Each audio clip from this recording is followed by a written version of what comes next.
نحمده ونصلي ونسلم على حبيبه الكريم الأمين العزيز الرؤوف الرحيم وعلى آله وأصحابه الأفضلين الأكرمين أجمعين. أما بعد فأعوذ بالله من الشيطان الرجيم. بسم الله الرحمن الرحيم. أجيب دعوة الداعي إذا دعاني فليستجيبوا لي وليؤمنوا بي لعلهم يرشدون. صدق اللہ العظیم. حصول برکت کے لیے درود شریف پڑھ لیجیے. اللہم صل وسلم وبارک علی سیدنا و شفیعنا و حبیبنا مولانا محمد معدن الجود والکرم و آلہ الکرام و ابنہ الکریم و آلہ و اصحابہ وبارک وسلم. صلاۃ و سلاما علیک یا حبیبی یا سیدی یا رسول اللہ صلی اللہ تعالی علیہ وسلم. الحمدللہ ثم الحمدللہ. رمضان محترم کی تمام تر سعادتوں سے اس کے دوسرے عشرہ مغفرت سے اللہ کی امیدوار سراپا ہم سب بنے ہوئے ہیں.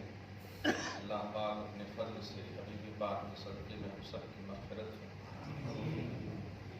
ہماری اصلوں کی، ہماری نسلوں کی، ہمارے اعزاء اقربا، ہمارے تمام مسلمانان عالم کی بخشش فرمائے. ان ملکوں میں حالات کشیدہ ہیں، ماحول پیچیدہ ہے. اللہ امن اور سکون نصیب فرمائے.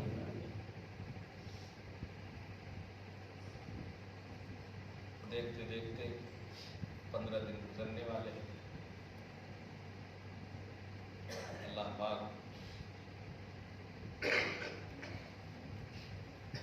وہ سب دے دے ہم سب کو جو ہمارے لیے بہتر ہے. ایک دعا ہمیشہ کرو، اللہ پاک بار بار رمضان نصیب فرمائے. اسی میں سب کچھ پوشیدہ ہے، کیونکہ جب نصیب فرمائے گا تو نصیبہ اچھا فرمائے. قدر رمضان، نور رمضان کی تمام تر عظمتوں سے ہم سب کو فیض یاب فرمائے. سورہ بقرہ کی جو 5 آیتیں پورے رمضان کا ایک نور رمضان کے حوالے سے عنوان رہا ہے.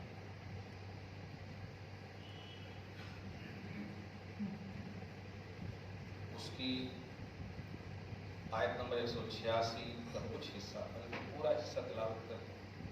وَإِذَا سَأَلَكَ عِبَادِي عَنِّي فَإِنِّي قَرِيبٌ. حبیب مکرم، جب میرے بندے میرے متعلق، میرے بارے میں آپ سے پوچھیں کہ میں کہاں ہوں، وہ آپ کہہ دینا تم جہاں آ گئے ہو خدا وہیں ہے.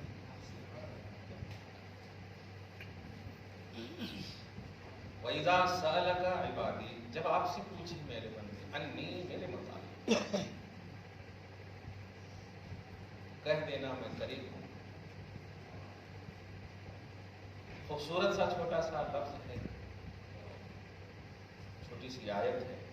اس کے اندر جو وسعت ہے توحید اور رسالت کی عظمتوں کی، وہ ایک اہل حقیقت، اہل محبت خوب اچھی طرح سمجھتے ہیں.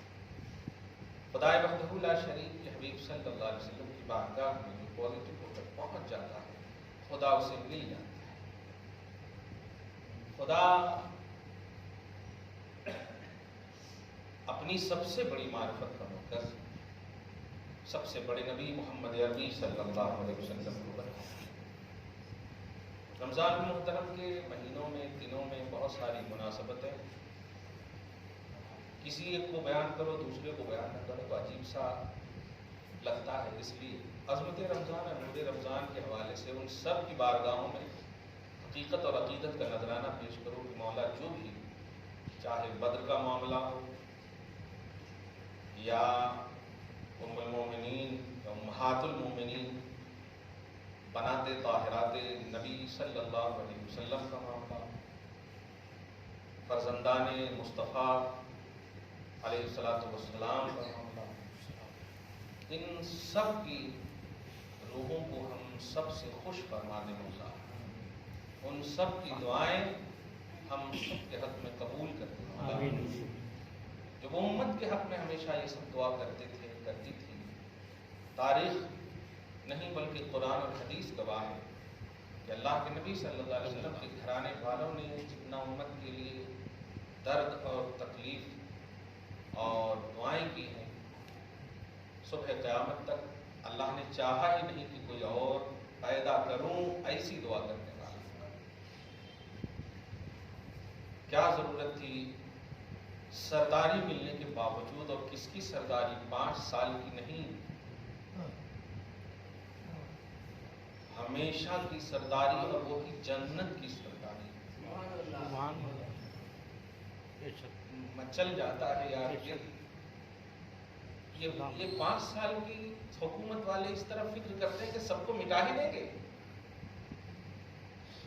اور وہاں اتنی اعلیٰ سرداری ملنے کے باوجود خود کو مٹانا اپنی عظمت سمجھ رہے ہیں.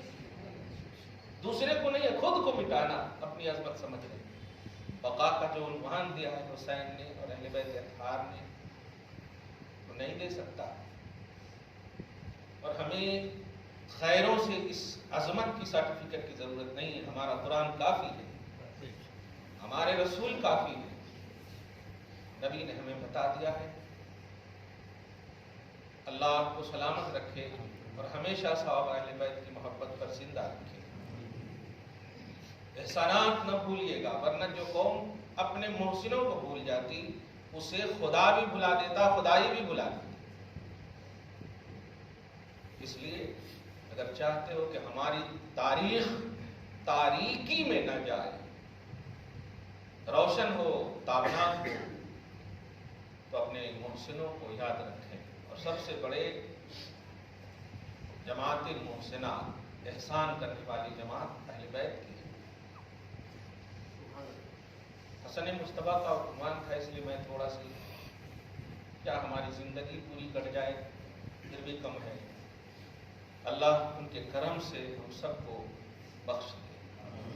بخشش کا مہینہ ہے بھائی.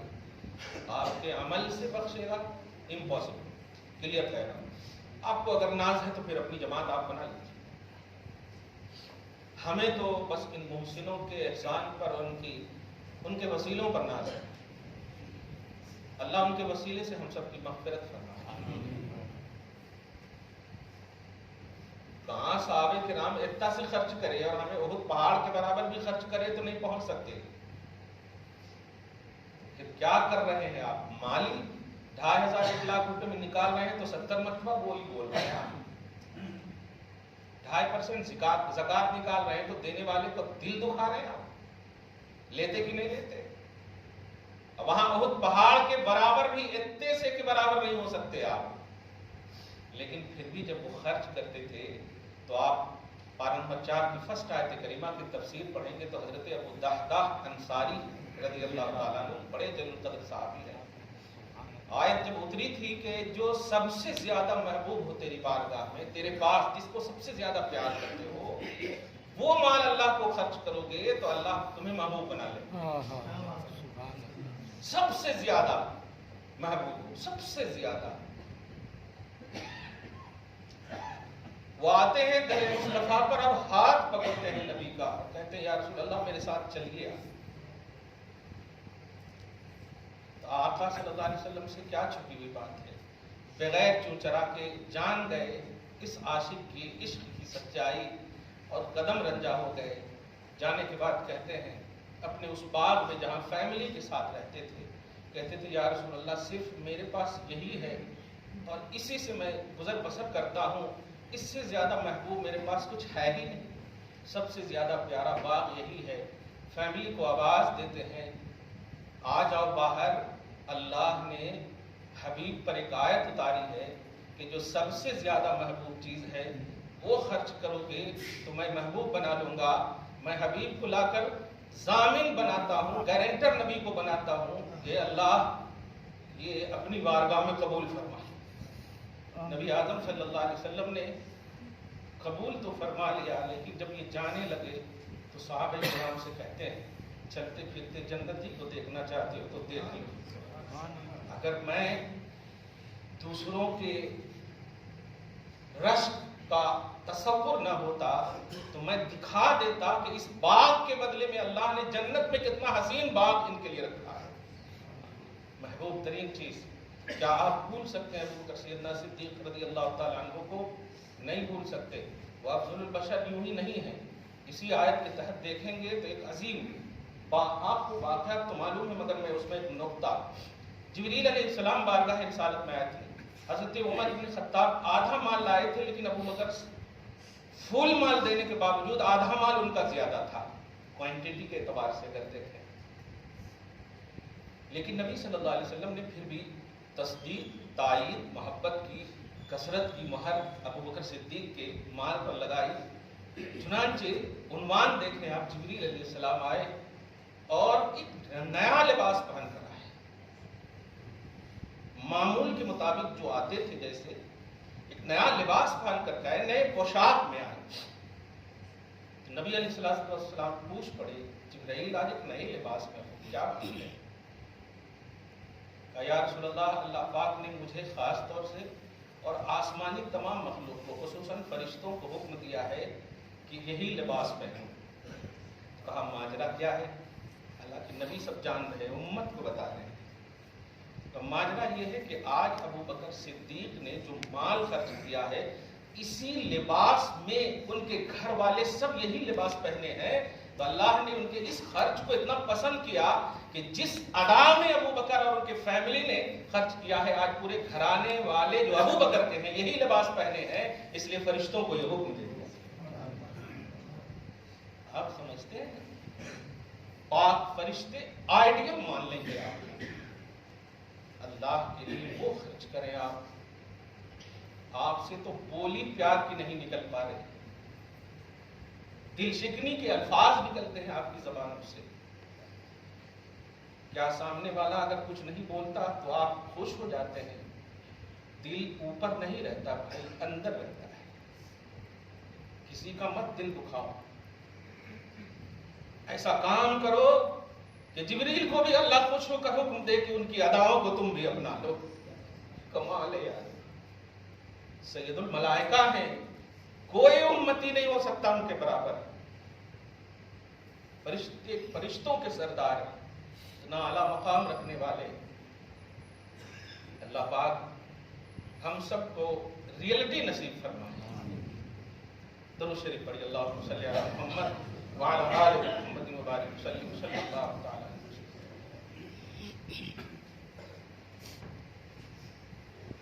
اے حبیب، میرے متعلق میرے بندے جب پوچھیں میں کہاں ہوں، خدا کہاں ملے گا، حبیب کہہ دو تم جہاں آ گئے ہو خدا وہیں ہے. اس سے بڑی دلیل دنیا کی کسی کتاب میں نہیں مل سکتی. جو در رسول پہ پہنچ گیا، جو نبی کا ہو گیا، وہ خدا کا ہو گیا. ابو بکر صدیق نبی کے اس طرح ہوئے، خدا رشک فرماتا ہے، محبت کا گاہے بگاہے اظہار و اعلان فرماتا ہے، مباحات اور فخر کی محفلیں سجاتا ہے. اجیب و دعوت الداعی. حبیب آپ کی بارگاہ میں آ گئے، بتا دیا آپ نے، تم میرے پاس آ گئے ہو نا، خدا مل جائے گا، مانگو خدا سے. اجیب و دعوت الداعی اذا دعان. اب وہ مجھ سے مانگے گا تو اب میں ان کی مانگ کو رد ہی نہیں کروں گا کیونکہ وہ آپ کے پاس آ چکا ہے. اجیب و دعوت الداعی. لوگ صرف ترجمہ کر کے نکل جاتے ہیں.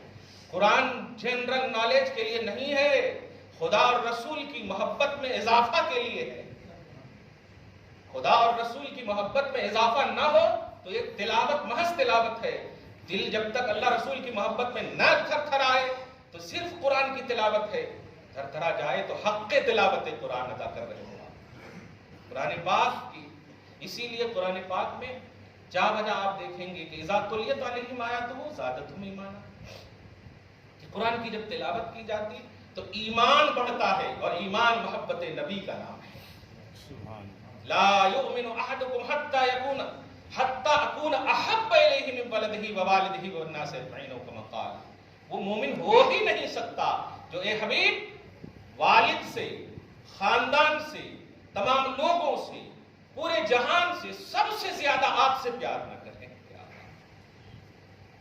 اس لیے نبی صلی اللہ علیہ وسلم بارگاہ میں آ گئے، دعا کریں گے، اللہ پاک ڈائریکٹ فرما رہا ہے بغیر چوچرا کے کہ جہاں تم آ گئے ہو نا، مانگو، اجیب دعوت الداعی اذا دعانی، جب بھی مانگو کہ در رسول پہ حاضر ہو کر، حاضر کا مطلب یہ نہیں ہے کہ فزیکلی طور پر، مینٹلی طور پر بھی حاضر ہو جاؤ، یہ ہے، ورنہ اللہ پاک خالی چنندہ لوگوں کی دعا قبول کرتا نہیں، مراد یہ ہے۔ اسی لیے تو اذا سألک عبادی، جب آپ سے پوچھیں میرے بندے کہ میں کہا تو آپ کہہ دیں کہ میں قریب ہوں، اجیب دعوت الداعی اذا دعانی، میں دعا کرنے والے کی دعا قبول کرتا ہوں جب بھی وہ دعا کرتا ہے۔ یہ اگر سمپل سنٹینس ہوتا تو کہہ سکتے تھے کہ اللہ تو ہر جگہ سے دعا قبول کرتا ہے، لیکن نہیں میرے بھائیو، جہاں پر ہے نبی کو نگاہ میں رکھ کر کے دعا کرو گے تو قبولیت گارنٹیڈ ہے۔ تو بہت بڑی بات ہے، یہاں انکاری پہلو نہیں ہے۔ اب انکار لوگ کرتے ہیں، نہیں اگر کرے تو نہیں ہوتی، کیا نہیں ہوتی، اگر ایسا بولو گے تو نہیں ہوتی، وہ منصب لاؤ نا یار۔ جب ابو بکر کی دعا قبول نہیں ہوتی تو اب کون ہو آپ؟ افضل البشر بعد الانبیاء ہے، نبیوں کے بعد سب سے فضیلت ترین شخصیت، ان کے بعد کوئی بھی، نبیوں کے بعد امت میں ابو بکر کے ہم پلہ نہیں ہے، کسی بھی طرح سے نہیں ہے۔ وہ اپنی دعاؤں میں مصطفیٰ کو، کیا بات ہے، وہ اپنی اداؤں میں مصطفیٰ کو، وہ اپنی تمام چیزوں میں مصطفیٰ کو، وہ جانتے تھے خرچ تو اللہ کی راہ میں بھی کر سکتے ہیں، لیکن نبی کی بارگاہ میں لا کر کہا ابو بکر کتنا لائے ہو؟ تو یا رسول اللہ رسول کو چھوڑ کر سب لے آیا، اللہ رسول کو چھوڑ کر۔ سوال یہ ہے ابو بکر، اللہ رسول کو اگر گھر میں چھوڑے تو اس مال کی نگرانی کون فرما رہا ہے؟ عقیدہ دیکھیے آپ، اللہ رسول تو مال و دولت خرچ کرنے سے پہلے بھی گھر میں تھے، ہے نہیں؟ اللہ رسول تو ہمیشہ حضرت ابو بکر کے ایمان میں ہیں، لیکن جملے پہ غور کرے کہ اللہ رسول کبھی میرے تصور سے، میرے نگاہ سے اوجھل نہیں ہوتا، اس لیے اسے نہیں چھوڑ سکتا۔ کمال ہے، وہ اینی ٹائم میرے وجود میں، میرے گھر میں، میرے مکان میں، میرے احساسات میں، باقی جو ہے یہ تو لے آیا ہوں۔ کیا بات ہے، تصور رکھیں آپ۔ اجیب دعوت الداعی اذا دعان فلیستجیبوا لی، دعاؤں کی قبولیت پر یقین رکھو۔ در رسول پہ آ چکے ہو آپ، موڈ بنانا ہے تو نبی کی محبت والا موڈ بناؤ، غصہ والا موڈ بناؤ گے تو کسی کا کچھ نہیں ہوگا، تمہارا ہی سب کچھ ہوگا۔ آپ کوانٹیٹی بھی تو لاؤ نا، کوانٹیٹی بھی لاؤ۔ ایک ادنا صحابی کے حوالے سے کہہ رہا ہوں، ایک ادنا صحابی نہیں لا سکتے آپ، اور اسی لیے صحابی کی عظمت کا جو چیپٹر ہے نا کلوز کر دیا اللہ تعالیٰ نے کہ کوئی ان کے برابر ہو ہی نہیں سکتا، اور جب ہو ہی نہیں سکتا تو اب رکھنا ہی نہیں لا سکتے آپ۔ اور ان صحابہ کرام کا تصور بغیر رسول پاک کے واسطے کے اپنے اعمال اور اپنی دعاؤں کی قبولیت کا ہے ہی نہیں، تو پھر اب دنیا میں کون ایسا انسان ہو جو یہ کہے کہ میں نے 70 حج کر لیے، 75 یہ کر لیے، میں نے اتنے روزے رکھ لیے، میں نے اتنے عمرے کر لیے۔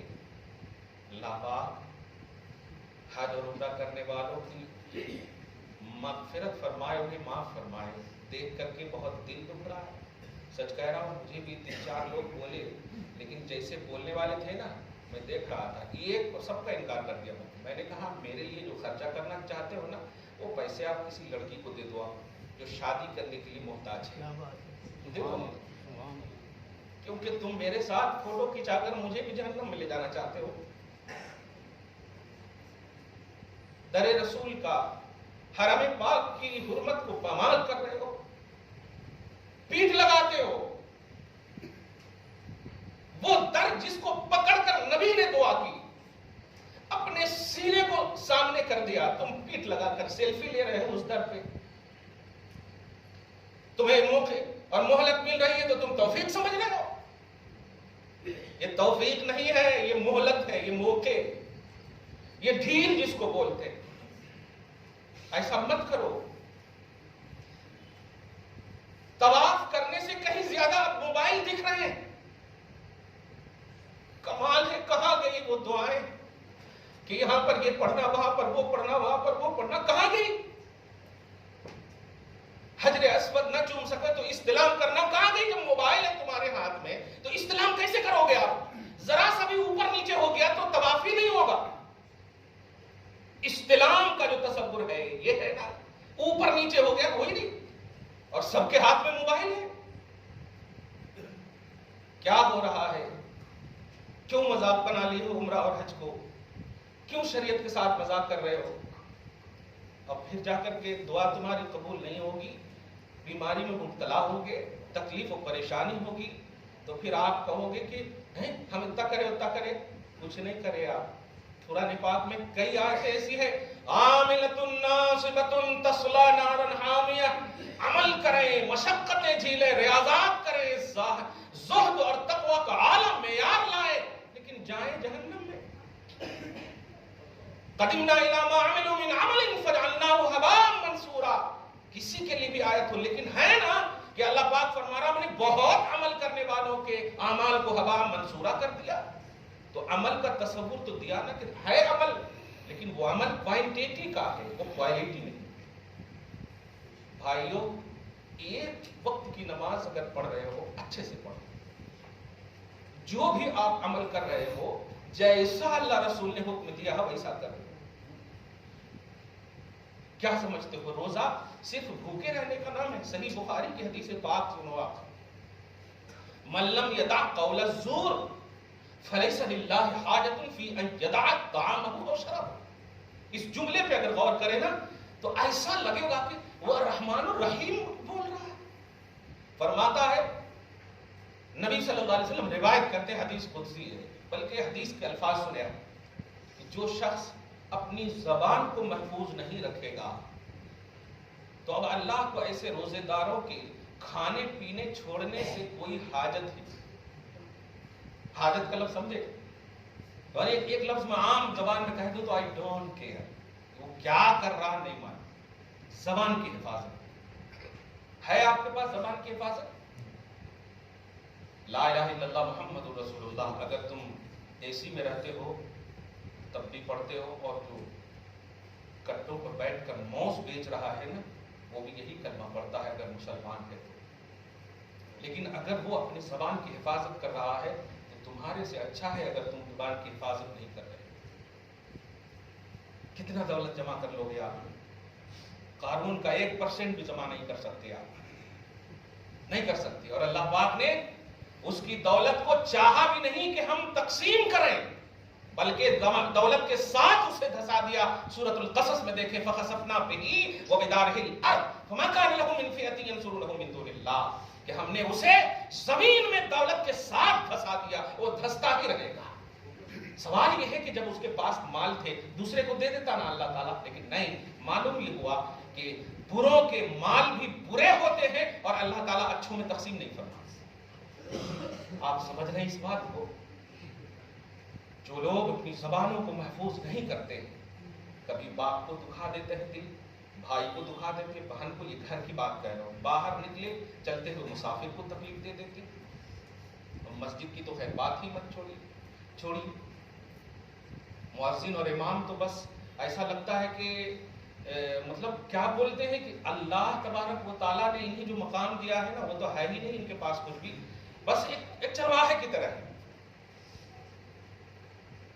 مؤذن کا مقام. میرے سے ایک مرید نے پوچھا کہ میں میدان محشر میں سب سے اونچا چاہتا ہوں ہونا. حدیث کے الفاظ میں نے بتا دیے، کم سے کم ایک مرتبہ جاؤ مسجد میں، مؤذن صاحب کو 50 روپے دے دو آپ، اور دے دینے کے بعد کہنا پیار سے محبت سے میں اذان دینا چاہتا ہوں، آپ کی اجازت ہو. اجازت لے کے یہ نہیں کہنا کہ میں فلاں کا بیٹا ہوں، فلاں کا دادا ہوں، یہ نہیں بولتے. ان کو 50 روپے دے کر کے محبت سے ایک مرتبہ اذان دے دو. کل میدان محشر میں سب سے زیادہ بلند آپ کو اللہ پاک فرما دے گا. اہلیان محشر پوچھیں گے یہ کون ہے جو اتنے اونچے ہیں؟ جواب ملے گا یہ مؤذن ہے. یہ مؤذن ہے. قدر نہیں کر رہے ہو نا. بلال کو عظمت کیوں ملی؟ صہیب کو عظمت کیوں ملی؟ سورۃ الکہف میں ایک آیت سنو آپ، پارہ نمبر 15 میں حبیب صلی اللہ علیہ وسلم کے پاس پرسنل بڑے بڑے رؤسائے عرب ہوتے ہیں، بڑے بڑے مالدار آئے، تو اس سے پہلے کہ مالداروں کی طرف آپ کی توجہ جاتی اور جانے ہی والی تھی کہ اللہ پاک نے فرمایا نہیں میرے حبیب، یہ لوگ ایمان والے نہیں ہیں، یا آپ کے پاس جو صہیب بیٹھے ہیں نا، یہ جو سلمان ہیں، آپ سمجھتے ہیں کہ یہ غریب ہیں، آپ سمجھ رہے ہیں کہ غریب ہیں اور ہیں بھی، یہ خباب ہیں، یہ جتنے بھی غریب صحابہ بیٹھے ہیں نا، میں چاہتا ہوں کہ ان کو ٹائم مت دیجیے، ان کو ٹائم دیجیے آپ۔ رب فرماتا وَاصْبِرْ نَفْسَكَ مَعَ الَّذِينَ يَدْعُونَ رَبَّهُمْ بِالْغَدَاةِ وَالْعَشِيِّ يُرِيدُونَ وَجْهَهُ وَلَا تَعْدُ عَيْنَاكَ عَنْهُمْ۔ حبیب ان سے نظر کرم مت پھیریے، میں چاہتا ہوں نظر کرم رکھیے ان کے اوپر۔ تو نظر کرم مصطفیٰ کے ہونے سے ملتی ہے۔ آپ کچھ بھی بن جائیں، نبی والے نہیں بنے تو نظر رسول سے محروم ہوں گے، تو نظر خدا کہاں ملے گی؟ خدا کی نظر، خدا کا کرم چاہتے ہو، قدر کرو، جو اہل قدر ہیں ان کی قدر کرو، قدر سے آپ کی قد چھوٹی نہیں بڑھ جاتی ہے۔ آپ جانتے ہو نبی صلی اللہ علیہ وسلم کی خمیر میں ترقی ہے، مٹی میں نورانیت ہے، مگر پھر بھی آقا صلی اللہ علیہ وسلم 100 مرتبہ ہر روز استغفار پڑھتے۔ استغفار کا مطلب معاف کر دے، مغفرت طلب کرنا۔ کیا مغفرت اپنے لیے طلب کرتے تھے؟ اگر گناہ ہے ہی نہیں تو مغفرت کیسا؟ معصوم عن الخطا، پھر مغفرت کیسا؟ جواب ملا جتنا جھکو گے اتنی ہی بلندی ہوگی۔ ہر رجوع میں عروج ہے، لفظ پہ غور کرنا، را جیم واو 4 لفظ ہے، اس کو کہتے ہیں رجوع، اور وہی 4 لفظ بول رہا ہوں، عین را واو جیم الٹ دو، عروج ہوگا۔ رجوع جتنی لاؤ گے عروج اتنا ہی ہوگا۔ مصطفیٰ جان رحمت کو اللہ پاک نے فرما دیا وَلَلْآخِرَةُ خَيْرٌ لَكَ مِنَ الْأُولَىٰ۔ حبیب آپ کا ہر آنے والا لمحہ پچھلے لمحے سے بہتر کروں گا، کیونکہ آپ تو وہ کر رہے ہو کہ کرنا ہے تو کرنا ہے۔ مسلمانوں، آپ رکھیں ہیں روزہ، روزے کو روزے کی طرح رکھیے۔ آپ ایک اب آخری حدیث پاک سمجھیے اور مغفرت اللہ پاک سے مانگنے کی کوشش کیجیے، جو سب سے بڑی نعمت ہے۔ اگر آپ نے خوب عبادتیں کر لی، کسی کا بھی دل دکھا دیا ہے اور وہ انسان زندہ ہے اور آپ مر گئے، تو جب تک آپ اس انسان سے معافی کا عنوان نہیں ہوگا، آپ کے حساب کتاب معلق رکھے گا اللہ۔ حقوق العباد ہے، کسی کا دل دکھائیں گے تو بندوں کا حق ہے یہ دل نہیں دکھانا۔ جب تک وہ معاف نہیں کرے پھر کبھی بھی آپ کو معافی نہیں ملے گی، نہیں ملے گی۔ اللہ اپنا پرسنل معاملہ معاف کر سکتا، جو حقوق اللہ ہے وہ معاف کر سکتا ہے، بندوں کے حقوق اس کے ہیں، وہ جب تک معاف نہیں کریں گے تو آپ معاف نہیں ملے گا۔ حدیث سنیے، ترمذی وغیرہ اور صحاح کی حدیث ہے، بڑی اہم حدیث ہے جو ہمارے لیے 15 دن کے لیے بہت بڑی عنوان عبرت ہے۔ توجہ سے سنیں، نبی علیہ الصلوۃ والسلام فرماتے ہیں ان لکل شیء زکات وزکات الجسد الصوم۔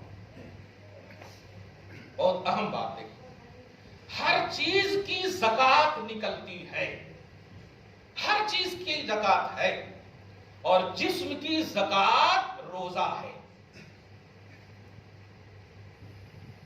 ہر چیز کی زکات ہے۔ اب ہر چیز کی تفصیل بہت ہو سکتی ہے، ہر چیز کی زکات ہے اور جسم کی زکات روزہ ہے۔ اب آپ جسم کی زکات کا کانسیپٹ یہ ہے کہ نکالا جائے، زکات کا کانسیپٹ یہ نکالا جائے۔ اگر آپ کے اوپر زکات ہے تو آپ نکالیں، زکات رکھے جانے والی چیز نہیں ہے۔ یہاں تک کہ اگر میعاد پوری ہو گئی اور آپ نے نہیں نکالا تو جتنے بھی مال ہیں سب میں نحوست ہوگی، جتنے ملے سو مال ہیں سب میں اس میں نحوست ہوگی، کیونکہ زکات مال کی میل ہے، اس کو نکالیں گے تو ٹھیک ہے، نہیں تو صحبت کا اثر آپ کو معلوم ہے، میل کا اثر مال پر آپ کو پڑے گا۔ جسم کی زکات روزہ ہے، جن جن لوگوں نے روزے رکھے۔ زکات کا کانسیپٹ کیا ہے؟ نکالنا۔ اب آپ بتائیے، پوری سوسائٹی کا، پورے حالات کا جائزہ لیجیے، تقاضے کا جائزہ لیجیے۔ مجھ سے ایک مسئلہ بڑا اس سال کا بڑا اہم آیا ہے جو آپ کو شیئر کر رہا ہوں، کہ یہ جو پارٹیاں کرتے ہیں وغیرہ وغیرہ۔ ایک اور بات دیکھیے گا، کبھی بھی شریعت کی بات ہے بھائی، آج رہوں گا کل نہیں رہوں گا، مگر شریعت پر عمل کرو گے تو ہو سکتا ہے میری بخشش ہو جائے، آپ کی بھی بخشش ہو جائے۔ یہ کسی کا نہیں، یہ سرائے خانہ ہے، آج آپ ہیں کل نہیں رہیں گے، ہے نا؟ ہماری اصلیں چلی گئی، کتنے لوگ تھے اس صف میں آج نہیں ہے نا؟ لیکن شریعت پر عمل کرو گے تو قبر منور ہوگا، الحمدللہ قبر منور ہوگا۔ یہ جو دنیاوی اعلانات ہوتے ہیں، دنیاوی اعلانات دھیان دیجیے، یہ مثلا دوسروں کی پارٹی یعنی پرسنل پارٹی کے جو اعلانات ہوتے ہیں، مسجد میں مت کرایا کیجیے اس کو، پرچے لکھ کر کے بانٹ دیجیے، ٹھیک ہے، کیونکہ مسجد کی جو چیز ہوتی ہے نا، یہ مسجد کی ملکیت ہے۔ ہاں اگر اعلان کرانا چاہتے ہیں تو یہ جو مائک کا استعمال آپ کر رہے ہیں اس کا آپ سب سے پہلے کچھ نہ کچھ دے دیں، تب آپ اعلان کرانا جائز ہوگا۔ مسجد سے ریلیٹڈ چیز کا ہی کام لے سکتے ہیں، مسجد سے، جیسے مسجد کا چندہ ہے، مسجد کے دیگر جتنے بھی لوازمات مسجد ہے، لیکن جو پرسنل پارٹی کی دعوت کر رہے ہیں، پرسنل دعوت، وہ اعلانات کرانے سے پہلے ذرا سوچ لیں کہ وہ مسجد سے ریلیٹڈ نہیں ہے، ذرا دھیان دیں اس بات کو، اس بات کا دھیان رکھیں، خیال رکھیں۔ بات چھوٹی سی ہے لیکن بڑھ جاتی ہے، بات چھوٹی سی ہے۔ مسجد سے ریلیٹڈ یہ جو بیمار ہے، یہ ہے، وہ ہے، یہ دعاؤں کا تعلق ہے، عبادتوں سے تعلق ہے، ٹھیک ہے الحمدللہ، لیکن کوئی ایسی چیز کا اعلان نہ کرائے جو خاص آپ کا صرف ہو۔ ایک بات، جسم کی زکوٰۃ روزہ ہے، زکوٰۃ نکالنے کا عنوان ہے، ہم بتائیے کیا کرتے ہیں؟ رات بھر انکمنگ کر رہے ہیں، افطاری شروع ہوئی، دھیان دیجیے، افطاری شروع ہوئی اور سحری تک بس صرف کھانا ہی کھانا ہے اور کچھ نہیں، کیونکہ قرآن کہہ دیا کلوا واشربوا، کھاؤ پیو، کھاؤ پیو، قرآن نے کہہ دیا ہے۔ تو پھر زکوٰۃ کیا نکال رہے ہیں آپ جسم کی؟ حدیث کے الفاظ پر غور کریں، زکوٰۃ الجسد الصوم، جسم کی زکوٰۃ روزہ ہے۔ اب سمجھ میں آ گیا کہ یہ صحابہ کرام رضوان اللہ تعالیٰ عنہم اجمعین نبی کے تربیت یافتہ ایسا کیوں کرتے تھے کہ اگر ایک گٹلی ہاتھ میں آ جائے اور بازو والے کے پاس نہ ہو تو دے دیتے تھے، پھر وہ ان کے پاس نہ ہو دے دیتے تھے، یہاں تک کہ وہ لوٹ کر یہیں آ جاتا۔ کچھ مقامات تو ایسے ہیں جنگ کے عالم میں ایک کو دیا، دو کو دیا، تین کو دیا، ہر ایک دوسرے کے محتاج ہونے کا احساس کیا، یہاں تک کہ سب کا انتقال بھی ہو جاتا۔ ہمارے پاس کیا ہے؟ سامنے میں اگر چیز نہ آئے تو زبردستی اپنے سامنے لاتے ہو، یہ روزے کا کانسیپٹ نہیں ہے۔ روزے کا کانسیپٹ زکوٰۃ ہے، اور زکوٰۃ کا کانسیپٹ نکالنا ہے، یعنی کھانے پینے کا غیروں کے لیے آپ اہتمام تو کر سکتے ہو، خود کے لیے نہیں۔ روزہ دارو ان کمنگ نہیں، آؤٹ گوئنگ کا تصور رکھو، آپ ان کمنگ نہیں، آؤٹ گوئنگ، جو کھا رہے ہو جتنا کھا رہے ہو نہیں، بس نماز میں آپ پڑھ سکو اچھے سے، تراویح آپ اچھے سے پڑھ سکو، یعنی یوں سمجھے کہ عبادت میں آپ کو خلل نہ ہو، فزیکلی طور پر اتنا آپ کھا سکتے ہو، اتنا نہ کھاؤ، اتنا نہ کھاؤ کہ بس کھاتے ہی رہو اور یہ حدیث پاک کا مطلب ہی ختم ہو جائے۔ زکوٰۃ الجسد الصوم، جسم کی زکوٰۃ روزہ ہے، روزہ رکھے ہو تو پورے جسم کی زکوٰۃ، آنکھ کا روزہ رکھو، ناک کا روزہ رکھو، منہ کا روزہ رکھو، ہاتھ پاؤں سب کا روزہ رکھو۔ مسجد میں کیسے بھی آپ سو جاتے ہو، مت سویا کرو جب تک اعتکاف کی نیت نہ کر لو، اور جا کر تنہائی میں کبھی تو رو یار بھوک کی وجہ سے، کبھی تو رو کہ پنکھے نہیں ہیں، کبھی تو پریشان ہو، پریشانی کا احساس تو دکھاؤ، آنسو گریں گے رب العالمین کرم نازل فرمائے گا، کیونکہ اس کے لیے روزہ رکھے ہو نا، اس کے لیے رکھے ہو۔ کبھی بھی ایسا نہ کرنا جس سے کہ آپ کے جسم کی کوئی ادا سے تکلیف کا عنوان آ جائے۔ دعا ہے اللہ تعالیٰ آپ کو شاد رکھے، آباد رکھے، صبح و شام زندگی میں رونقیں عطا فرمائے، بہاریں اور رعنائیاں عطا فرمائے، آپ کے روزے، ہم سب کے روزے کے چوک کو معاف فرمائے، اور ہم سب کے روزوں کو شرف قبولیت سے مشرف فرمائے۔ آمین بجاہ سید المرسلین وما علینا الا البلاغ المبین۔ جو سنت نہیں پڑھ سکے سنت